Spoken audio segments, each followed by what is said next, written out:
Hello. Okay, there we go. Welcome to this workshop on first speeches. We're in UCD and there's a few other people here. So at any point, if the people in person want to ask questions, you're more than welcome to. I don't know if they'll get picked up by the audio, but I'll repeat them just in case. So, uh, okay, what is the agenda? There are a couple of things, and you can read it on the screen. I'm not going to flag everything out, but they're kind of the structure of the presentation and everything as we go through it. So I'm going to start with implementing the advice. I hope. Yes. Okay. There are four things. I'm saying this at the start so that you can understand rather than me putting it at the end and maybe you zoned out by then. The four things that I think are important here is just prep a PM speech on the notes. You don't necessarily even need to deliver the speech, but just the fact that you're writing it down, thinking about it means that when you go into a prep, it will be way easier for you to actually think in that way and just unlock the muscle memory. The second is if you've written the notes, you might as well give the speech, right? Like maybe you spend 8 minutes, 10 minutes actually writing the notes, then I think it would be good that you do give the speech. But I also think it depends, right? Like if you're thinking about it whilst walking on a bus on your notes app, it's just an additional way in which you can get an edge, right? Because you think about it, there are hundreds of people at any given time that do this activity. And some people do more work than others. Some people naturally understand it more than others. And there's no innate ability that makes you good at debating, other than maybe you were born smarter, but even most of that is learned. But if you think about it, you actually do very little debating. I think the exception to this was during COVID, where you literally could just do a competition every single weekend.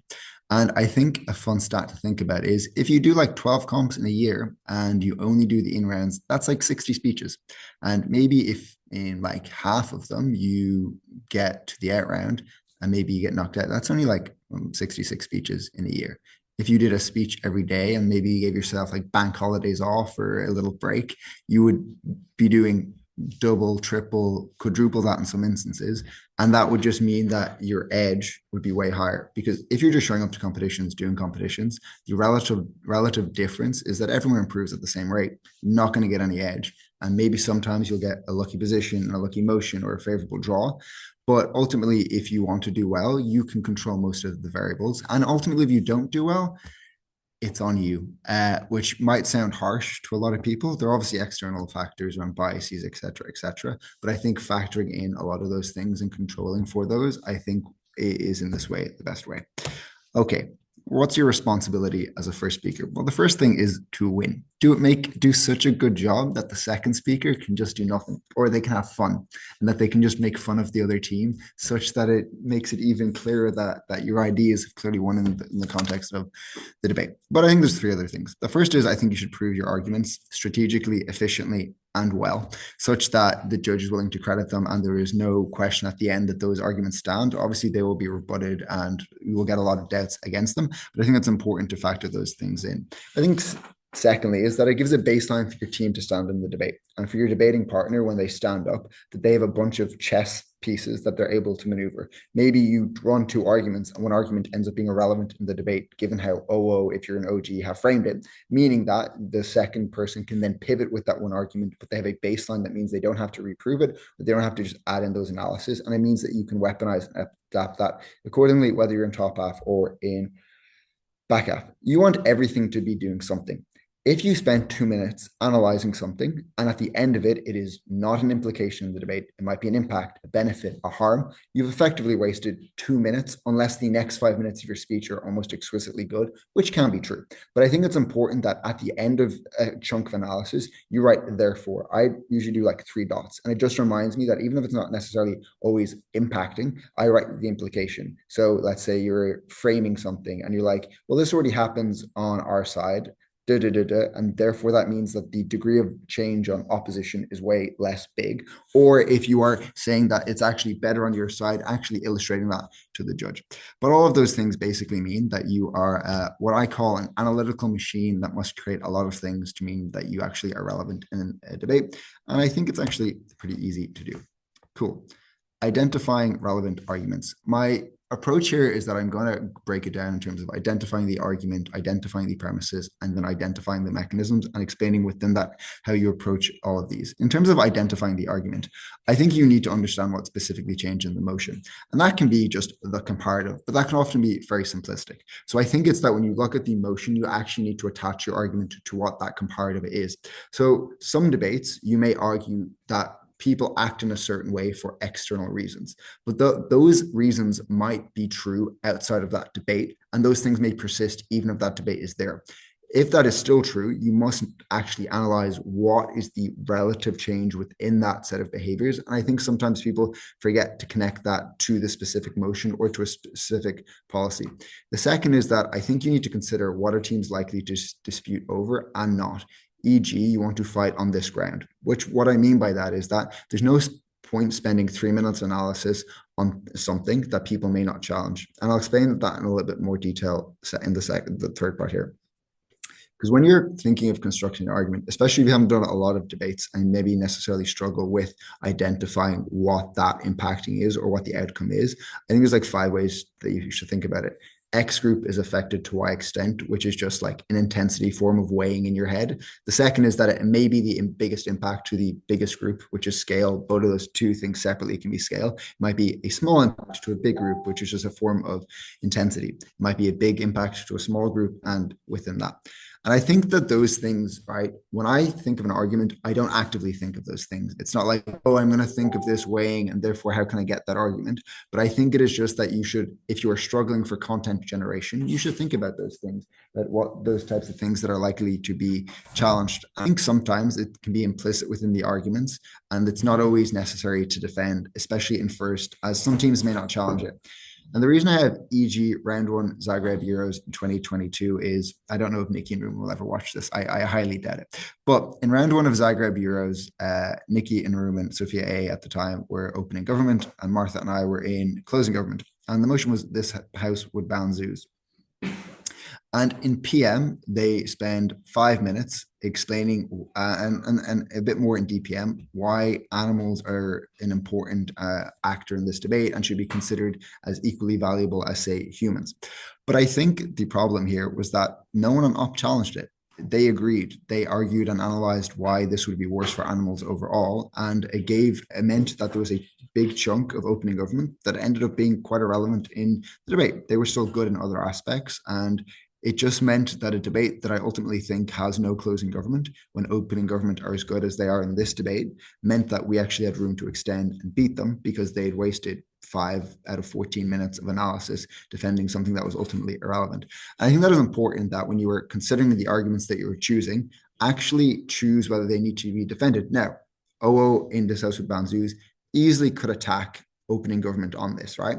But the thing that you want to do is not to waste your time in PM doing it, but rather allow the deputy to choose based on the strategic choice that opening opposition choose here as to what is the most important metric. If OO have agreed DPM doesn't need to attack it and closing opposition trying to weigh against on, say, human quality of life would be a contradiction given how those things have played out, meaning that I think that means that you can have the best of both worlds within that. But I think eventually this just becomes intuition. And I think we all have intuitions about the debates. Like when you see a motion, you immediately go, oh, I think it's probably about this, and then you take 2 minutes and you think about things in a lot more detail.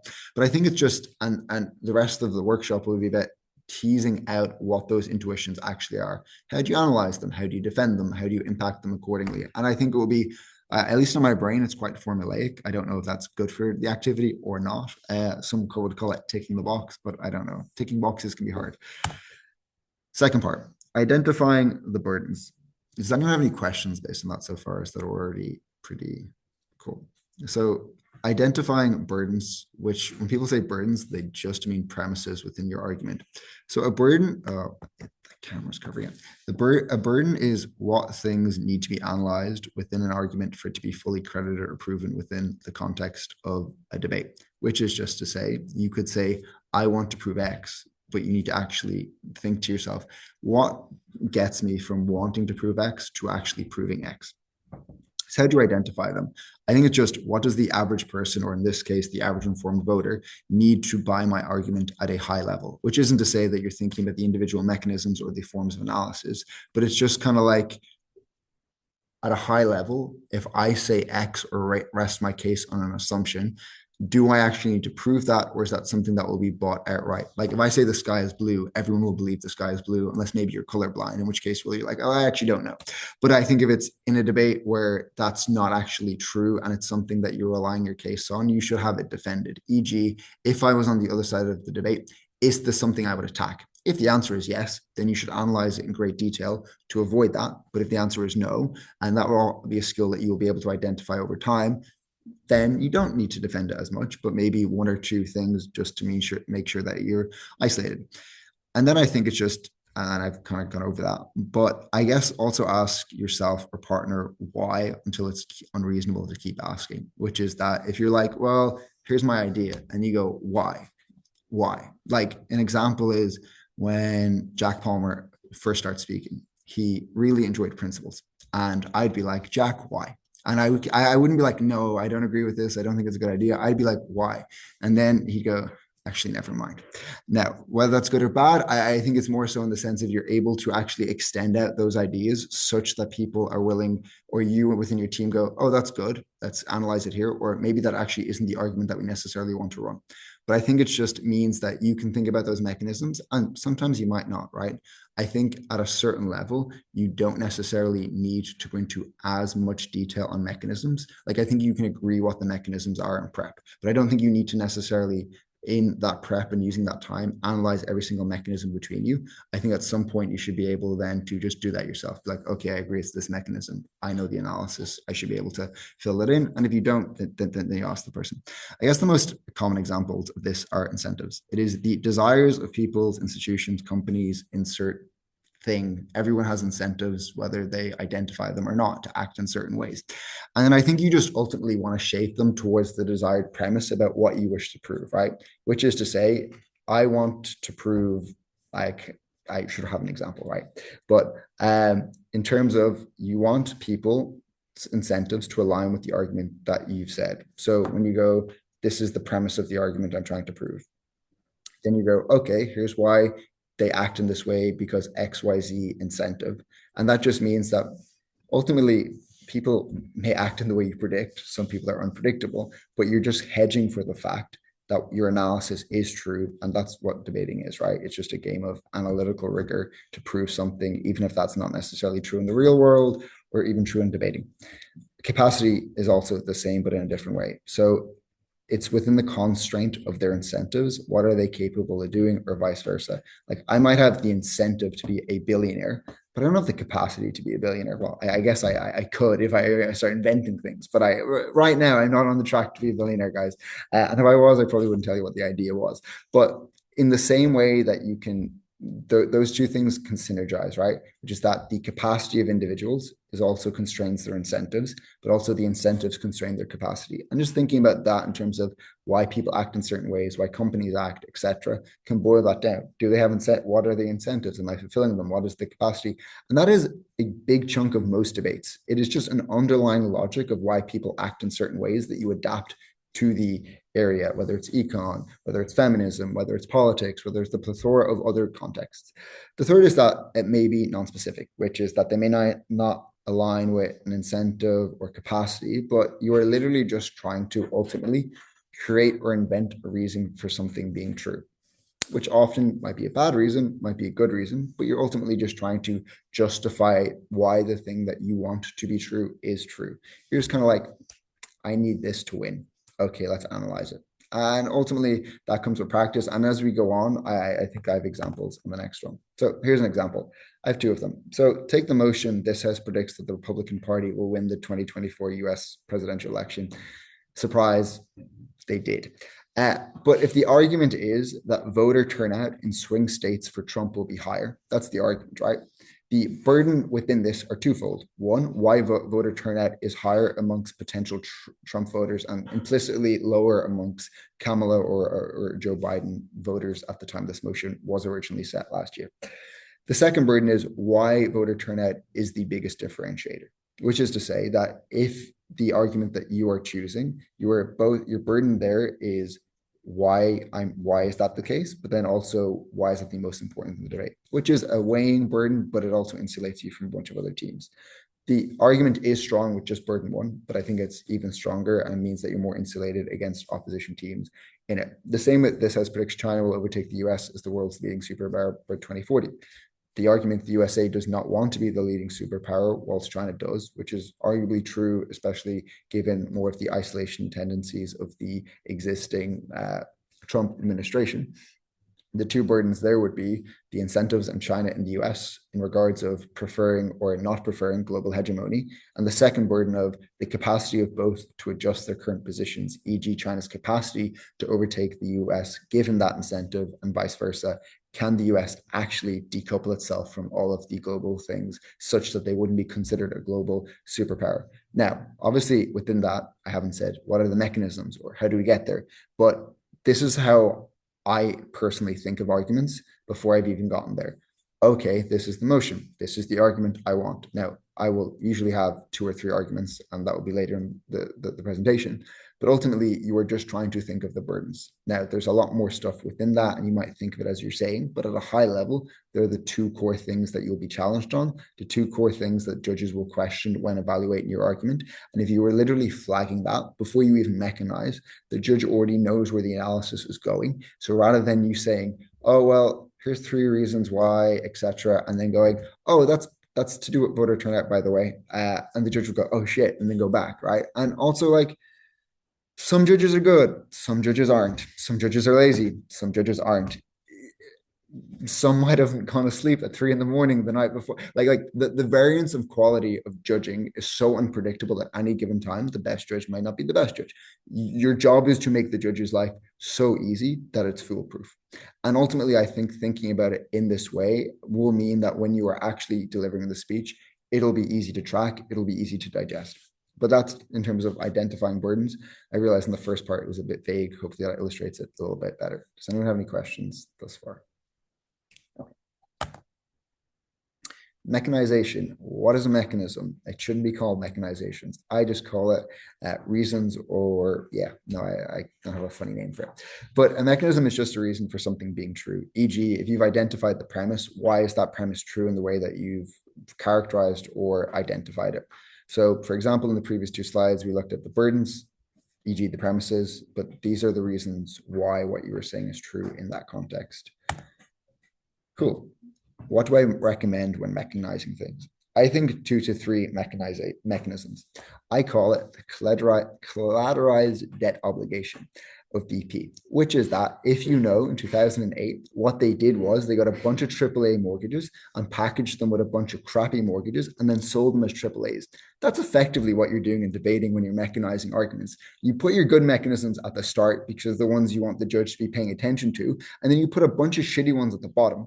And that means that the judge will probably think, well, the first mechanism was good, and they're already crediting it, and they'll still write it down. And the degree of analysis required, it's still there, you still got to prove it, but I think just means that it's way easier for that to happen. But it also hedges, right? Because sometimes you might pick a bad mechanism. And if you are literally picking 3 of them, the chances are that you would hopefully stumble upon one good one. Like, chances are you won't think of 3 bad reasons for an argument.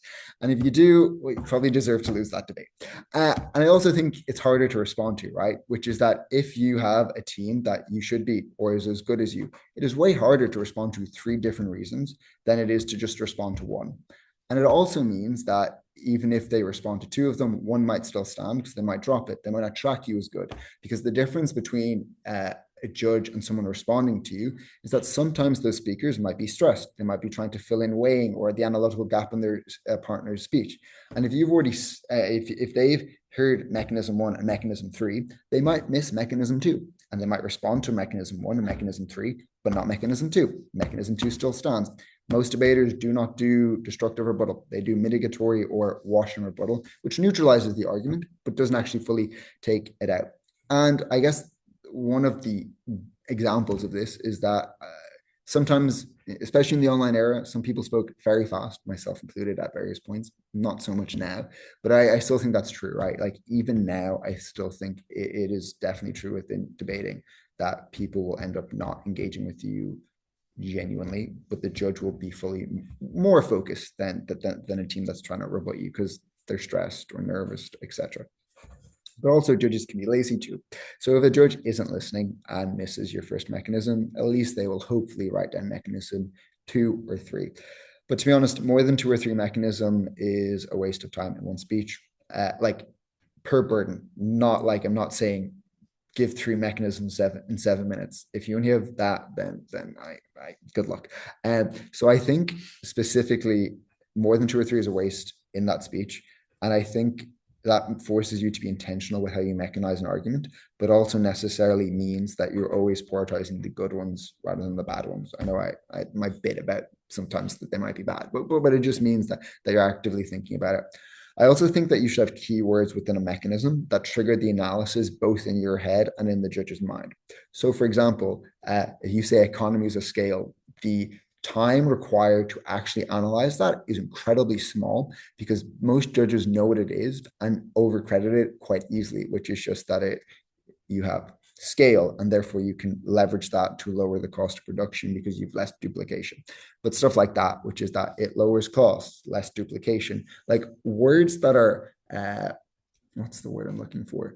That means that your word economy is pretty good, such that you don't have to spend as much time using a bunch of gibberish to over-explain things. And it also just means that if you've proved a mechanism 1 or 2 times, you should remember it from the last time that you proved it, such that you know the keyword. And often what I do is that, actually, no, I have a slide on that, so I'll explain that there.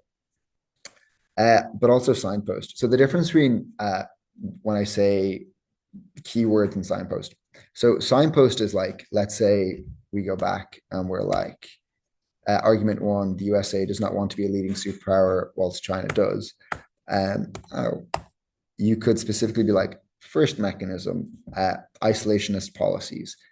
Due to the cost of conflicts across the world, they do not necessarily want to spend as much money here. The keyword is that they necessarily is isolationism, but the reason for it is that they want to necessarily save money and it's politically unpopular. And that means that you're signposting to the judge isolationism. Most people have read the news. They'll probably identify that. But it also means that even if they don't, you have the 1 or 2 pieces of analysis under that. That means that it is easier to do. But it also means for you that you can flag the mechanism like reason 1, reason 2, reason 3, or ABC. It's easier for you to move through the material, not over explain things, not spend too much time in it. And also for the judge to write it down such that it's easy for them to reference it in a discussion with a rogue panelist or even like a panelist who may be willing to roll a chair. The last thing is that if you have excess mechanisms, give them to the second speaker as they need or as is relevant, because then it means that if the pivot needs to happen or the argument needs to be insulated, they don't have to spend as much time thinking about it and can focus on rebutting the other side. But I also just think if it is true that the rebuttal that is given to you by other teams is just mitigatory or at best neutralizes the argument, you adding 2 additional mechanisms, let's say you have 3 and then they -2, then you have 1, then you add 2 more, you still have 3. Obviously, you still want to insulate them against like someone flipping it. But I also just think it means that you can be like, well, they didn't take the argument out. So like, here's additional rebuilding. And I think that means that you can think of many, many mechanisms, but I also think there's a limit in which you can do it because that time would be better spent on other arguments. Anyone have any questions there? Okay, so this kind of at this point, right, we've talked about argument identification, we've talked about burden identification and mechanism structure. So this is kind of a skeletal structure, kind of across 1 or 2 pages of every argument that I ever write looks like this, which is that you have argument X at the top, that you remind yourself what you're saying, and you say that to the judge, and then you say your burden, e.g., here are the incentives of X company or X actor, and then you go first reason, second reason, third reason. Now, sometimes after burden 1, you might go, and therefore this does X, Y, Z, like a form of impacting, a form of implication. Then you might go burden 2, capacity, 1, 2, 3. And you might do the implications of that capacity. Ultimately, it depends on the debate. It depends on the motion. It depends if there's unique outcomes, irrespective of whether those 2 things come together. But then at the end of it, and we'll talk about it in a bit, which is then the impacting that comes from that. So if you look here, the motion that we talked about, which is predicts the Republican Party will win the 2024 US presidential election. The argument is why turnout is higher amongst potential Trump voters. Burden 1, why is the turnout higher amongst Trump voters? online influencers radicalizing young men towards Trump versus less prominent ones on the left, and why these people are trusted and therefore mobilized.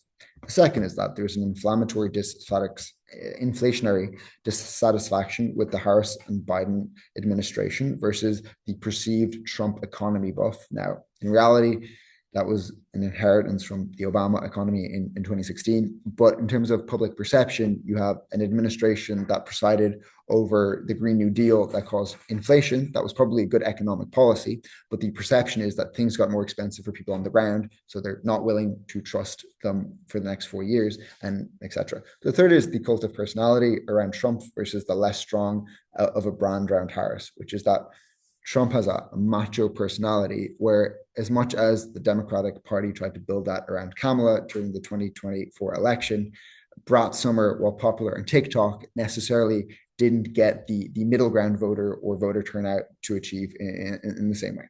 And the burden two is, why is voter turnout is the biggest differentiator? It was a close call in 2020 between the two candidates in swing states, such that a 0.1% swing would swing the election. Or it's hard to change people's perception of Trump as good or bad because they've already made the decision. It's been 8 years of constant news cycles such that you're not willing to actually compromise because you either believe news that you don't trust or it's out to get him, or you believe that maybe he was almost a martyr because he got shot. Like you've so much information locked in. Or it's the voter turnout in 2020 was actually a record turnout for US election, so minimizing the loss rather than increasing the voter turnout is more votes than, say, getting any moderates to change their mind about any policy, etc.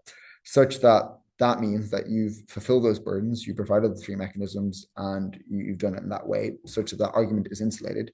Obviously, opposition can respond, and they might take it out. But in terms of insulating that, it's probably difficult for closing to extend on you, given that you've both proven the argument and defended the metric in which the argument was set, such that I would say at worst, you would probably take a second in this debate, if not win it.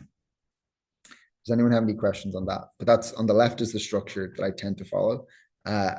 In most debates, and on the right is just an illustration of that. And when I'm on paper, I wouldn't write as much as I was on this slide, but I'm leaving that much information on the slide just to illustrate it. I would probably write like 3 words and then write an arrow under that mechanism that has like 1 or 2 keywords. And that's kind of do it. But even like something like this, if this helps, then I also write as much information as necessary. There's a trade-off between writing the information necessary for you to deliver the point in an efficient way, and you also wanting to spend time elsewhere in your speech, would be my take. Cool. Impacting. What is impacting? It is just the outcome of your arguments, e.g., if what you analyze to this point is true, what effect is there on the debate? And when I say on the debate, I don't necessarily mean against other teams. I mean necessarily the people in the debate, like the actors it affects, the political institutions, the companies, etc., such that what changes? And that is right. At the start, you're like, what changes? Okay, I've explained how it changes and what causes it to change, but then what does it actually look like? And I think that just means that you're talking about maybe it leads to growth, more jobs, etc. Because, and I hate when people do this, is that if you have no impacts for a well-analyzed argument, it is effectively useless. You have mostly stood up for 7 minutes.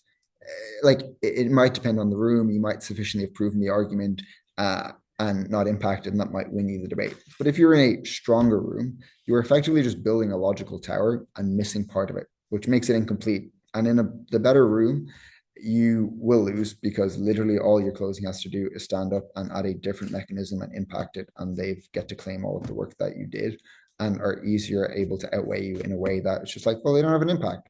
So they've mechanisms, and like in a predicts debate that may not be as relevant because you don't really have to impact, but it's like this house would, believes, etc. I think that's important, and I think it's just as important to mechanize as it is to impact. But impacting is arguably easier, given that if you've ticked all the boxes to get to the level of impacting, it should be pretty intuitive as to what you think the impact in that debate is. So my tip probably here is 2 or 3 impacts at the end of your argument. Same in the mechanisms. If deputy needs to impact it further or weaponize it, they can. And it should be the impacts that you view as the most important in the debate, such that those impacts stand and can be illustrated. But I usually go largest first. Now, largest first isn't necessarily just like the biggest on scale, but the one that you view as the largest differentiator in the debate. So that might be that it's on vulnerability. That might mean that it's on any other form of metric, but the one that you view as the most important and the impact there. And then the least important, it's just a priority, right? Like first, second, third. And then I think it's important to illustrate, because when you're trying to demonstrate the fact of your argument, you want to ensure that it sticks with the judge, which is to say that like it's all right going, well, this leads to economic growth, or maybe they get a job. Because even if you look at the next bullet point, like second or third order effects of your impacts, let's say you just go, it creates more jobs. What does that actually mean? But also, what does it look like? It means people spend more money locally, which creates more money locally to hire people. Companies see that form of expenditure and enter the area as there's a form of growth, which means that you've the three different types of economic impacts from just one initial standpoint.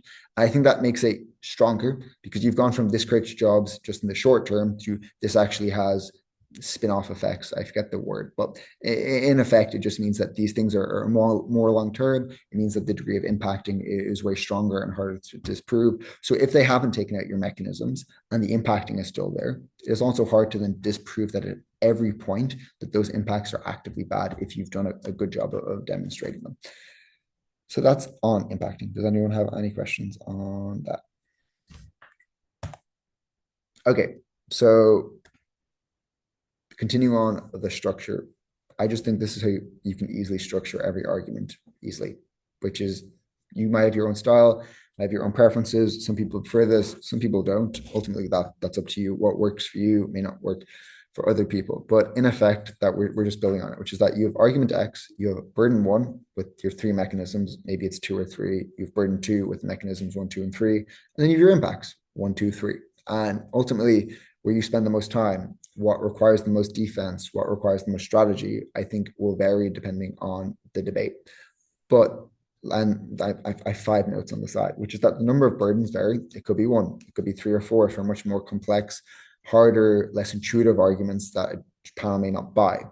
I always write mechanism analysis left to right. And what I mean by that is on the, let's say you have mechanism one and you're like A.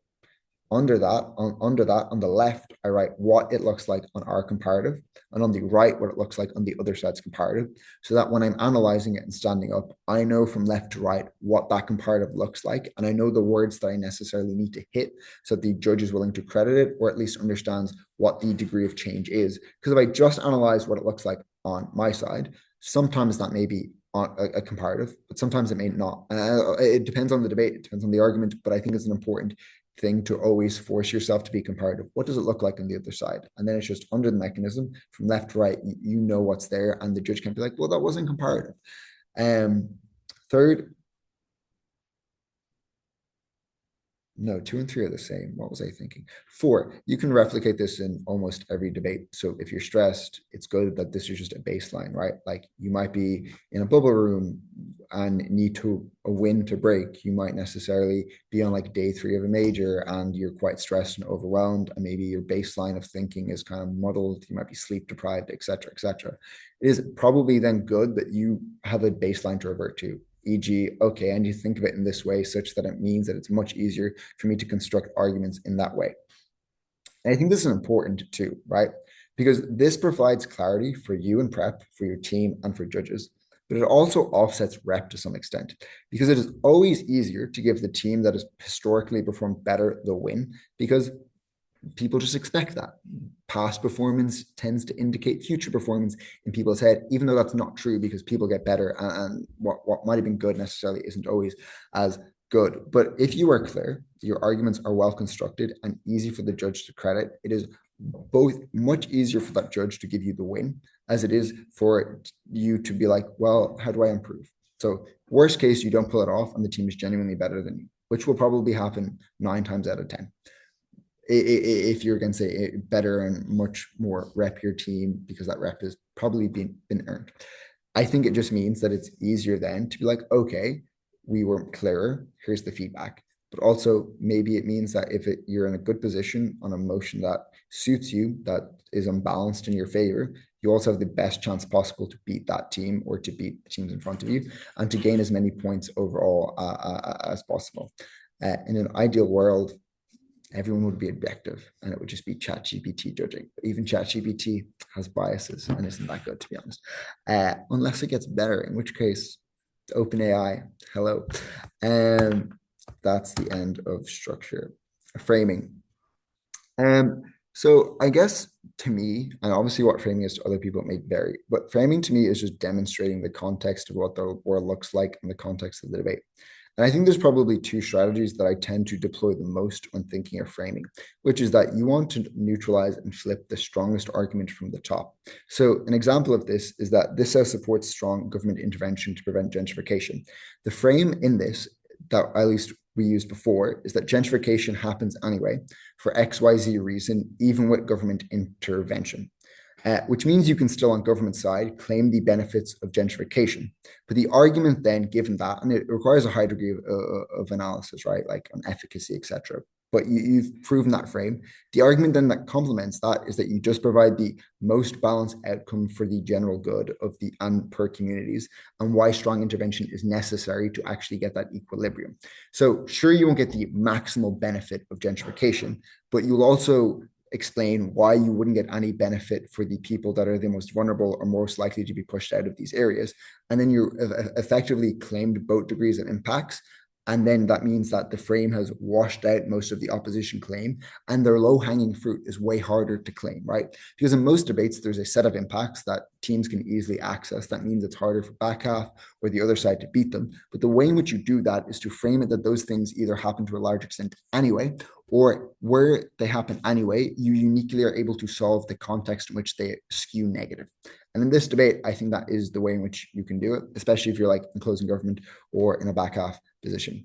Strategy two, I think, is just explaining why the other side, I say op, but like the other side already happens, but yours is unique, which is that I think if you flag at the end of framing the implication of your argument, sometimes the framing is the argument in and of itself. It's just making sure it provides value for you in the debate. So you're like, this happens anyway for XYZ reason.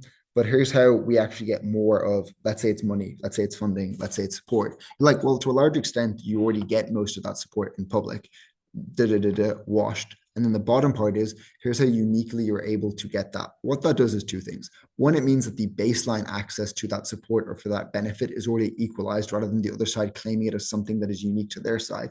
But also secondly, means that the degree and of doubt around you proving that argument is actually lower. Because if you were able to claim that in the status quo this occurs, then the relative difference in that argument becomes lower. So you might win it, you might lose it. But if you have an additional argument on top of that, it also means that you're just able to weigh that argument over it in a much easier way, whether it's in your speech or in the other speech. And I think when thinking of framing in first speech, you should literally just be thinking, how can I effectively screw the other side such that they're immediately on the back foot and it's much harder for them to pivot their case, etc.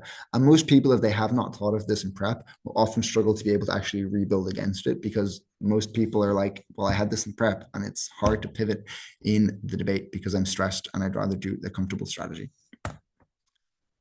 Partner communication. This is just my recommendation in terms of how I like to prep as a first speaker. Ultimately, it depends on who you speak with and what you both prefer in terms of what that looks like.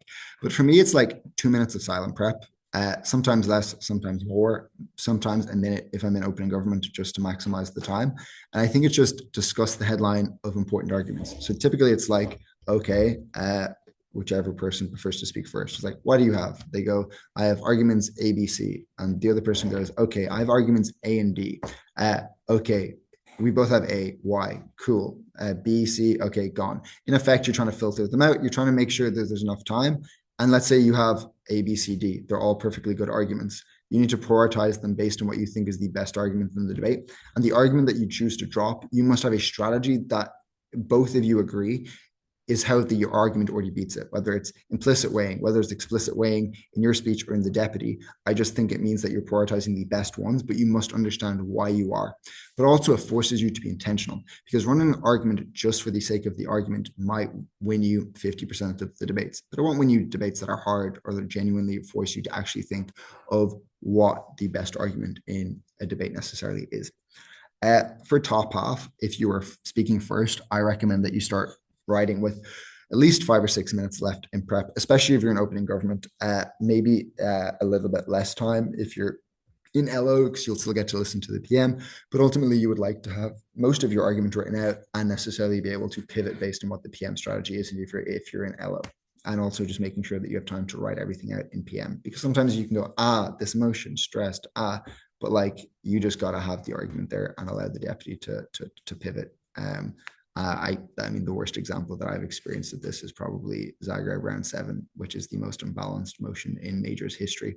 If the CA team is listening, bad motion, which is, for context, a 2.33 points per op team on opposition, and whatever the difference is, 0.67. And I think one closing government won, and like 2 opening governments, or I look, it was the top room. Good for them from CG. But like, we're just like, what the fuck? And we deservedly came fourth. And it's just one of those things where you just didn't have the argument that was relevant in the debate. It was like this house would abolish the High Commissioner in Bosnia and Herzegovina when there were 3 different ethnic groups that previously had agreed to stop violence as a consequence of this. And it wasn't clear how you prove that it wasn't immediately going to revert back into it. So sometimes you will get debates like that, but it's important just to be like, okay, I'm going to write an argument. And at least your speaks don't get fully tanked, which in a major is probably the thing that means that you don't miss the break on speaks overall. But there's very rare motions like that. The rest of the motions, though, good job, guys.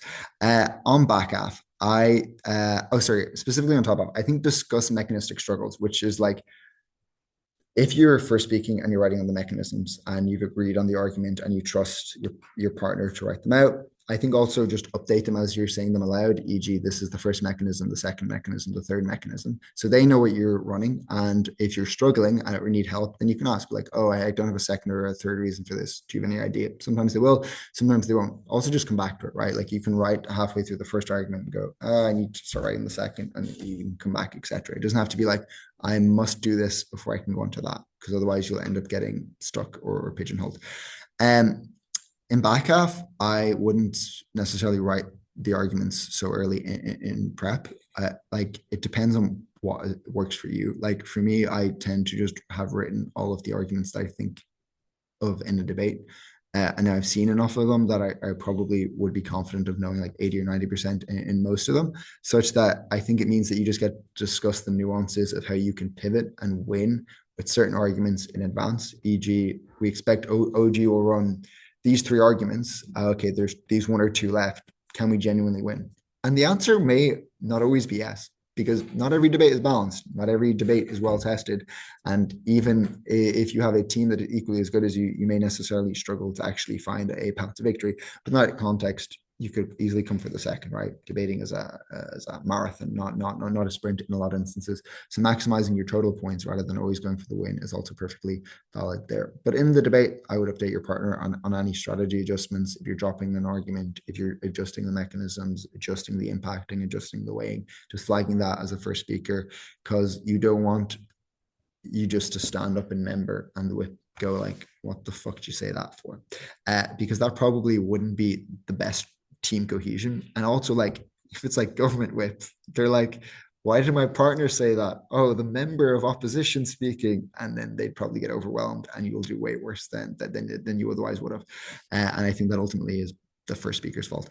So I think it's important to discuss problems as they come up in the debate in that instance. And usually, especially like if you're not tracking a deputy as much, if you're a member, it's probably good, therefore, that you are able to then have that open communication and they like, don't run that argument's derivative or you're missing this. Advice for PMs and LOs. For PMs, I recommend framing at the top, which is the stuff that we discussed, which is that you want to create an uphill battle for the other side, and you want to try and make this a positive rather than a wash or mitigation. So sometimes you may just have to wash out the other side or severely mitigate it. But sometimes you can do the thing that I said, which is that maybe it's like, well, this already happens anyway, but here's why it now happens more on our side. And then you can run 2 other arguments on top of that, which means that you reduce the intensity or the scale of the impact of the other side, but also simultaneously provided a way in which you can positively skew that for you. And the most common example in my head is like on funding, on some form of political support, etc.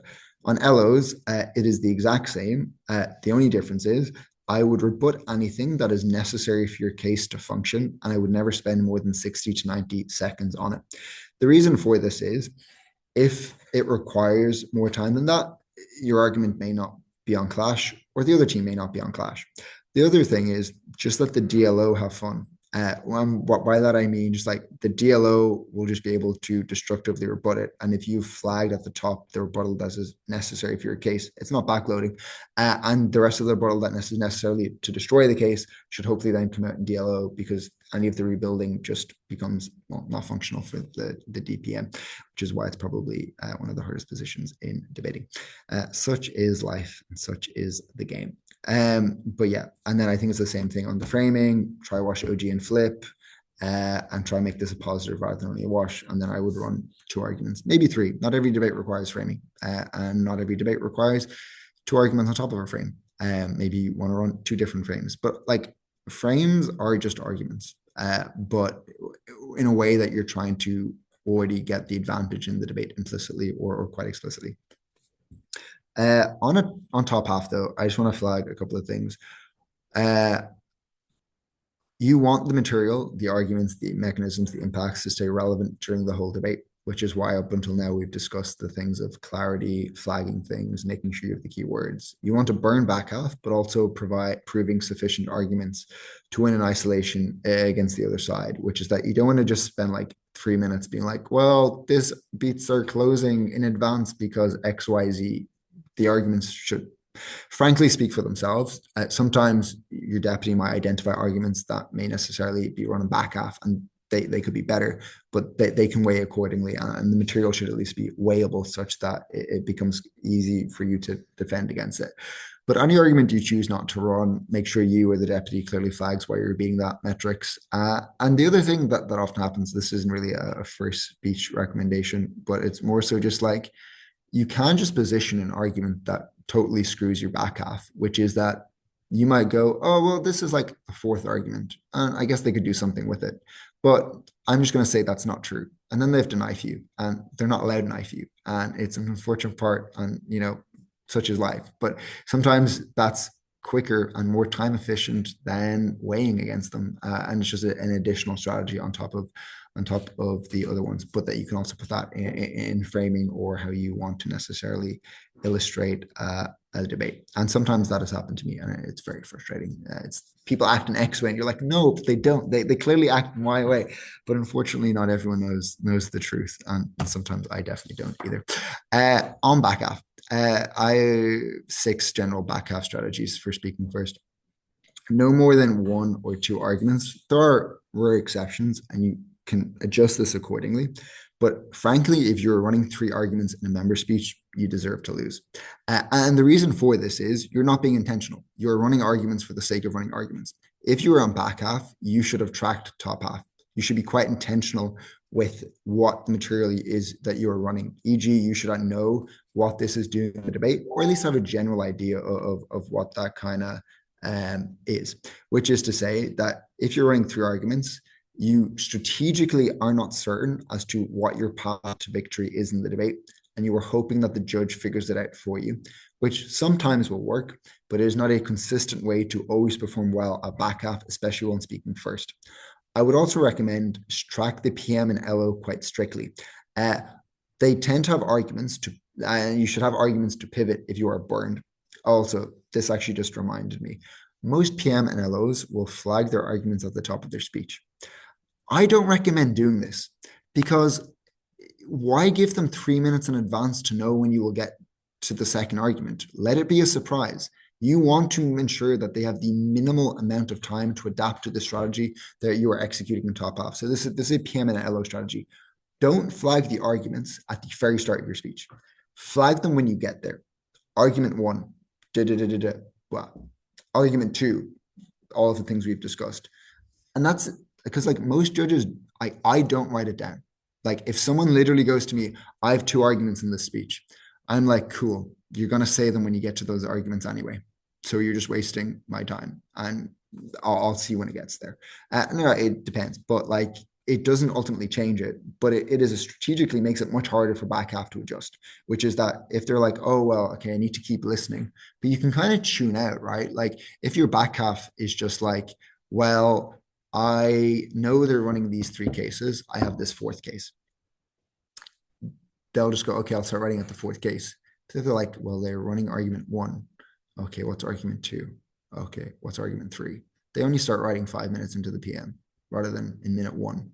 4 minutes of writing is a substantial difference for you as PM. Now, if you remember, you really hope that they tell you what the argument is at the start. But say Levy. So I think you should track the PM and LO quite strictly and have the arguments to pivot to if you are burnt by listening to the headlines. You can still listen in and out of the headlines in the way that I've discussed. But I also think the biggest thing, and I think this is the biggest curve because I think member speeches are very difficult and to execute consistently well. Think about weighing metrics in argument construction. So when you enter prep time and you know you're in back half, you will already to some extent have to weigh. Now I know there's a manual change that means that, not weighing means that you don't explicitly lose, but like 8 times out of 10 you will, because if opening government have this is more money and closing government have this gets you more support, I can't tell the difference, and nor should a judge have to tell the difference, and you will always lose to your opening in that regard, provided both arguments are equally and persuasively proven. So what you need to do is think about the weighing metrics in that discussion, but also in terms of implicitly within your arguments. Think about scale, number of people, number of effects on certain people, vulnerability, intensity, long-term impacts. There's more people in the long term, short-term impacts. There might be more people in the short term. Is population collapse happening? Who knows? Duty, obligation, etc. All of the various ways in which you necessarily can implicitly weigh means that you're already thinking of ways to beat your opening or beat the top half of the debate, because that's already implicit within your case, rather than choosing an argument and then trying to fit it into winning the debate. Because you might not be able to do that, because if you're picking an argument that is automatically just generally worse or way harder to convince a judge of, it means that it's also harder for you to actually win. I also think decide what your partner of weighing is necessary, member or whip, depending on the strategy or position. Because, when you're in first and you're in member, having weighing in your member, you feel like a genius. You're like, time efficient. I've done everything so well. This argument is executed well. And there's other times where you get to like 7:15. You're like, shit, right? And ultimately it depends on how time efficient you are, your word economy, etc. But I think it just means that you can decide in prep if that weighing is necessary. And if you can get it in member, great. But if you can't, just have the weighing down so that you can give it to the whip so that they have less things to do for you. I would flag the path to victory in less than 20 seconds at the top of the speech, or just explicitly impacting. Both are totally fine. But I think it just means that the judge knows what they're looking for as that you're going through your case. And by being like, okay, we're going to prove X, and that means we beat the rest of the teams because Y, or when you get to the impact, you can go, well, this beats opening government.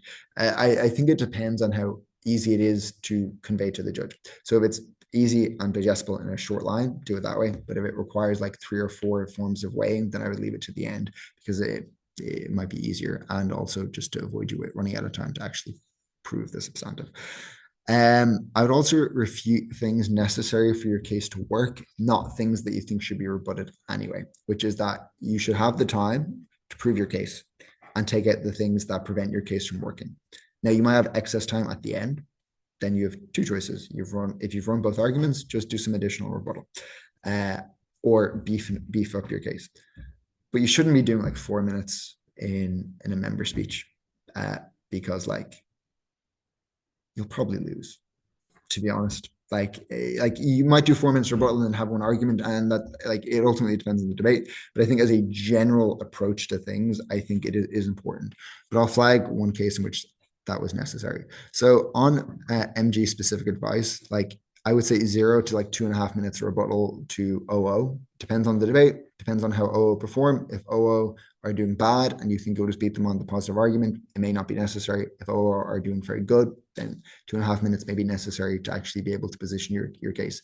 Like an example of this is that like in Euros 2021 in Madrid, we were in closing government and we knew we were on 17.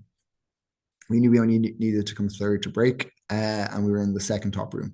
I spent 4 minutes in member rebutting OO, and I thought I'd rebut OO. I hadn't. They came second, we came fourth. And it was, yeah. And then I thought we weren't going to break. And because two other teams lost their pull-ups, we were the only team to break on 17. Luck is me. But what I mean in that is that will not insulate you from being able to beat other teams.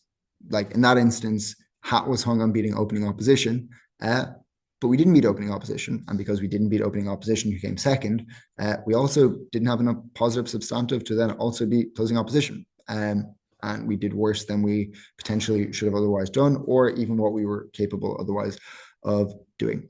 On MO specific advice, same thing. Obviously, you have the decision making calculus of should you respond to OG or CG.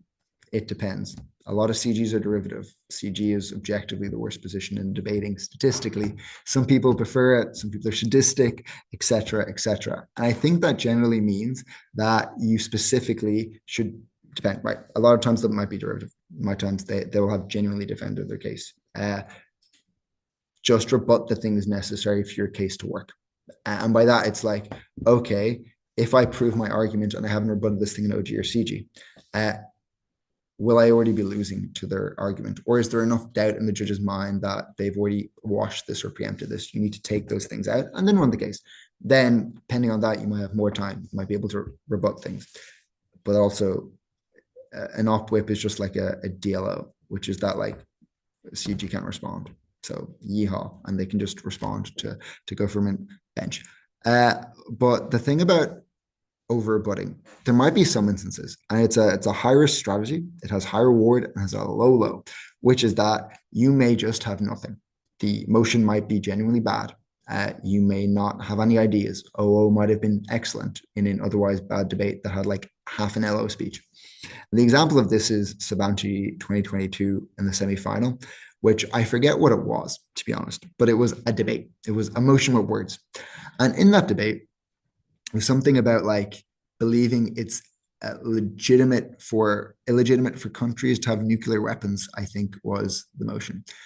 And OO was Matt Ahmed, and they were very good. They burnt everything that we thought of in prep. We had like 6 things or 4 things. I don't know what it was, but like I think honestly it might have been 3. And basically we were like, okay, they're the best team in the room. Our strategy is we're just going to rebut government bench. So in member, I did 6 minutes of rebuttal to gov bench and 1 minute of substantive for something that was probably genuinely fake, to be honest. And then in whip, 7 minutes of rebuttal. We went through just about. And broadly, I think it just demonstrates that might work. You might actually be comfortable and competent enough to fully take out a government bench by giving them 14 minutes rebuttal. You won't beat OO in this case, realistically, unless OO have clearly messed up. But if OO have messed up, then you probably should just run a positive case, right? So in the instance in which like OO, and this is probably a CO specific strategy as a first speaker, I think that is like in that instance, rather than running an argument that's like high risk, high reward, like a principle that you know you won't prove or that you necessarily may not have the rep to do, etc., because the intuition gap between people believing those principles may not be worth it. Because it's better to come third with like a 77 or a 78 than for a judge to tank you unfairly because they didn't buy into the intuition what you'd had. And I think that just insulates you against rogue judging in that respect. So I think that broadly is my recommendation for back half strategy. But generally, I would follow the general stuff is like 9 times out of 10 or 20 out of 30, 29 out of 30 times, etc. But it's good to have that as a backup. And that's it. Does anyone have any questions? Yeah. Go for it. How much did you spend on framing? I spent 5 minutes on framing. Martin is using that kind of come over a lot. How much time did you spend? So the question was how much time should I spend on framing? No longer than 2 minutes. To be honest, like if even to be honest, it should be like 90 seconds to 2 minutes. Maybe 2.5 minutes. It may depend on the debate. Like, but that should be one set of framing. Like maybe you need 2 sets of framing, but I wouldn't use that as a common strategy. Like my advice would be if you've one set of framing, it should be 2.5 minutes. If that framing needs to be extended or expanded upon, then deputy may be able to do it. But you want, in effect, to have a diversity of risk, which is to say you have your frame. Let's say your frame doesn't work. You'd rather have two additional arguments that allow you to win rather than being reliant on a frame and then going, oh, well, I need to take a POI. That's 15 seconds. Then I need to respond to the POI. I'm at 5:25. Then I have to prove an argument in a minute and a half. You probably won't. You probably get stressed. You probably shortcut. Argument isn't as strong, etc. So I think then in that advice, just have a hard limit because well, I forget that there's like this psychological law. I forget what it is, but you'll just fit thing into the times you need to do them. So if you're like, I have to do this in 2.5 minutes, you'll fit it in, or at least be able to cut out the unnecessary stuff. And yeah, that would generally be my advice. Try that and then adjust or decrease slightly based on that. Do you have a question? Yeah. So this is a scenario that I've dealt with a few times recently. So when we're we're closing off a team that has a lot of max that we would have run and just does an impact in line and burns the debate on a shallow motion. But they didn't like weigh or position the one impacts, like how to extend in those cases without being derivative. If the extension is like, it's an impact extension and they have like exhausted all the next. So I guess in those instances, if they've only put one impact, the reality is there's so much more detail in which you go into that impact. Like the example I gave earlier of like this creates jobs. There's like immediately three other things that you could analyze because you could go, why is this the case? Why do they need jobs? Why do they need it? So in a way, they might have done the one impact, but I think you can spread that into like 6, 7 other things. The second thing is that you should be able to at least ideally find another mechanism. I would hope ideally 2 or 3. But the third thing is that I would also try find an additional argument. Like it is genuinely rare that you should be burned, which is to say you might actually be burned. But spending more time doing the things I said at the start of practicing, building up analytical locker means that you will be burnt way less. Like I don't think I felt that someone's burnt me in a debate in at least 2 years, right? And I've done way more debates than most people, but I think it is just a case of doing a bunch of them such that you know a clear way to find an argument in a debate that you may otherwise not have, and that might be you do an additional motion or you find the ones that you struggle on. But that would be my advice. My advice would be, in the worst case, is that you expand the impact and explain why that's necessary and also additionally mechanize. The second is identifying a new argument that maybe is less impacted, but you can explain and point out how the impact in the opening team isn't actually sufficiently fleshed out. So while they get there, it's unclear to what extent that affects people, and then weigh based on intensity, scale, all of the other things based on that. Okay. And then another scenario that we run into is there are 3 teams that we've consistently that have been like our brackets consistently in the top 2 comps that always do that same like defensive framing thing of like they have a frame that tries to mitigate like the main clash on the other side. And we can predict that from them, and we have consistently been speaking before them, so we know it's coming. Yeah. But also often that frame is tense with big bits of their case that they just run 2 or 3 cases. Yeah. For 2 of them run 2 or 3 cases. One's one. Is there a way to beat to beat that before, like in a first speech in a PM when I know that that's going to come in LO to well so context for recording is that if someone does the wash framing, how do you preempt the wash framing in an effective way? I mean, if you know they're going to wash you so you washing them and then washing you back means that you've both mitigated the debate to a large extent, right? And you can go, well, if they mitigate us back, those 2 things are they wash each other out.